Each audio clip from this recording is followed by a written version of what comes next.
Hello दोस्तों, आज vector calculus का हमारा दूसरा लेक्चर है। आज का टॉपिक मोस्ट इंपॉर्टेंट है, तो इस लेक्चर को आप लास्ट तक जरूर देखिएगा। तो विदाउट वेस्टिंग टाइम आते हैं हम अपने टॉपिक पर। आज हम पढ़ेंगे gradient of scalars, divergence of vectors, curl of vectors and del operator. तो आइए देखते हैं ग्रेडियंट ऑफ स्केलर क्या होता है। Let phi be a scalar point function of x y z coordinates, then gradient of phi is given as। हम एक function लेते हैं x y z का, तो उसका ग्रेडियंट जब निकालेंगे हम ग्रेड फाई इक्वल टू, इसको हम इस तरह से शॉर्टकट फॉर्म में डिनोट करते हैं, तो होता है डेल इंटू फाई। यह एक नॉर्मल मल्टीपल है, ना तो डॉट प्रोडक्ट है ना ही क्रॉस प्रोडक्ट है, तो हो जाएगा del upon del X into phi I cap plus del upon del Y into phi J cap plus del upon del Z into phi K cap, where del vector equal to होता है del upon del X I cap plus del upon del Y J cap plus del upon del Z K cap. तो इस तरह से हमने gradient of scalar देखा। अब हम देखते हैं डाइवर्जेंस ऑफ वेक्टर क्या होता है। तो let a vector be defined and derivative at each point X Y Z in a certain region of space. हम एक ए वेक्टर लेते हैं जो कि डिफाइन है और डेरिवेटिव है एक्स वाई जेड पॉइंट पर। तो डाइवर्जेंस ऑफ ए वेक्टर जब हम निकालेंगे तो उसका फार्मूला होता है डेल डॉट ए वेक्टर। ये एक डॉट प्रोडक्ट है डाइवर्जेंस।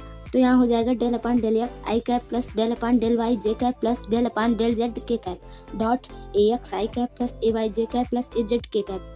आप फार्मूले को जरूर याद करिएगा। डिफिनेशन आपको ना याद हो चलेगा, लेकिन आपको ये फार्मूला जरूर याद रहना चाहिए, क्योंकि एग्जाम में आपसे क्वेश्चन पूछता है, डिफिनेशन नहीं पूछता है।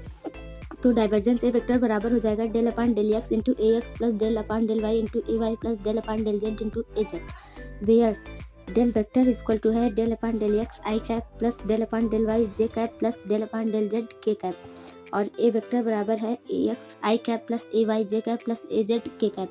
इस तरह से हमने देखा डाइवर्जेंस ऑफ वेक्टर्स। अब हम देखेंगे कर्ल ऑफ वेक्टर्स। तो द कर्ल ऑफ वेक्टर होगा, कर्ल को हम रोटेशन भी कहते हैं और इसी को वायर भी बोलते हैं। तो अगर आपको वेक्टर का कर्ल निकालने के लिए, वायर निकालने के लिए या रोटेशन निकालने के लिए दिया हो तो आप कंफ्यूज ना हो, तीनों एक ही चीज़ होते हैं। If a vector is differentiable vector field then the curl of vector A written as. मतलब एक वेक्टर फील्ड हमें दिया है जो कि डिफरेंशिएबल, एक वेक्टर दिया है जो कि वेक्टर फील्ड में डिफरेंशिएबल है, तो उसका कर्ल हम निकालेंगे तो होगा डेल क्रॉस ए वेक्टर। आप यहाँ देखेंगे कर्ल जो होता है वो क्रॉस प्रोडक्ट होता है और जो डाइवर्जेंस होता है वो डॉट प्रोडक्ट होता है। तो कर्ल ए वेक्टर बराबर हो जाएगा del upon del X I cap plus del upon del Y J cap plus del upon del Z K cap cross A X I cap plus A Y J cap plus A Z K cap. अब curl A vector को अब हम इसको solve करेंगे साइडिक वाले method से। तो यहाँ हो जाएगा आई कैप जे कैप के कैप, इसको आई कैप वाले पार्ट को एक साइड लिख लेंगे, जे कैप वालों को एक साइड और के कैप वाले को एक साइड। तो यहाँ हो गया del upon del X A X, del upon del Y A Y, del upon del Z A Z. अब इसको हम डिटर्मिनेंट मेथड से सॉल्व कर लेंगे। तो यहाँ पर हो जाएगा कर्ल ए वेक्टर बराबर del upon del Y of A Z minus del upon del Z of A Y I cap minus J cap into del upon del X A Z minus del upon del Z A X plus K cap into del upon del X A Y minus del upon del Y A X. इस तरह से हमने curl of a vector निकाला। अब हम आपको कुछ important मतलब नोट बताते हैं, इसको भी आप तैयार कर लीजिएगा, क्योंकि इससे भी रिलेटेड क्वेश्चन एग्जाम में पूछते हैं।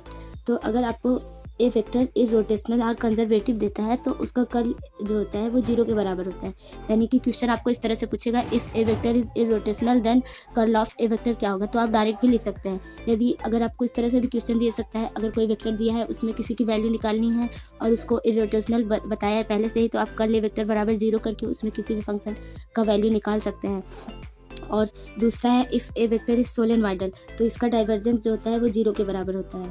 और यदि कोई वेक्टर दिया है आर वेक्टर बराबर x I cap plus Y J cap plus Z K cap, ये एक पोजीशन वेक्टर है, तो इसका डाइवर्जेंस निकालेंगे तो 3 होगा और कर्ल निकालेंगे तो 0 होगा। आप इसको निकाल करके भी फार्मूले से देख सकते हैं। डाइवर्जेंस आर वेक्टर बराबर हो जाएगा डेल डॉट आर वेक्टर। तो जब उसका हम मतलब डिफरेंस, इसका पार्शियली डेरिवेट करेंगे एक्स के रिस्पेक्ट में, इसका वाई के, तो इसका जेड के, तो 1 + 1 + 1 इक्वल टू 3। इस तरह से डाइवर्जेंस आर वेक्टर बराबर 3 आ जाएगा। उसी तरह से हम कर्ल भी निकालेंगे तो वो भी 0 आएगा। आप इसको करके देख लीजिएगा। तो अब हम देखेंगे डेल ऑपरेटर क्या होता है। यह पेपर में बहुत पूछता है, इसका डिफिनेशन ज़्यादातर पूछा जाता है। तो आइए देखते हैं डेल ऑपरेटर क्या होता है। Del operator is look like a vector but this is not vector. Del operator हमें वेक्टर की तरह तो दिखाई देता है पर ये वेक्टर नहीं होता है, क्योंकि अगर डेल ऑपरेटर के साथ कोई और फंक्शन अगर जुड़ा नहीं है तो उसका कोई भी अस्तित्व नहीं होता है। This is just a operator which use to operate the function. Del operator written as del vector equal to del upon del X I cap plus del upon del Y J cap plus del upon del Z K cap. अगर आप यहाँ देखेंगे del देखो यदि आप अकेले सिर्फ इस तरह से लिख रहे हैं तो इसका कोई महत्व नहीं है जब तक इसके साथ कोई फंक्शन जुड़ा हुआ नहीं है। जैसे हमने डेल डॉट ए वेक्टर निकाला, जब हमने ए वेक्टर से उसका डॉट प्रोडक्ट किया तब जाकर के उसका कोई अस्तित्व हुआ और डाइवर्जेंस बन गया, और जब उसका क्रॉस प्रोडक्ट निकाला ए वेक्टर के साथ तो वह कर्ल बन गया। इस तरह से जब डेल वेक्टर को जब किसी के साथ अटैच करेंगे तब जाकर उसका कोई अस्तित्व होगा, और अगर जब तक यह अकेले रहेगा इसका कोई भी अस्तित्व नहीं है, यह जस्ट सिर्फ एक ऑपरेटर है। तो आपको ये वीडियो कैसा लगा हमें कमेंट बॉक्स में ज़रूर बताइएगा। Thanks for watching this video.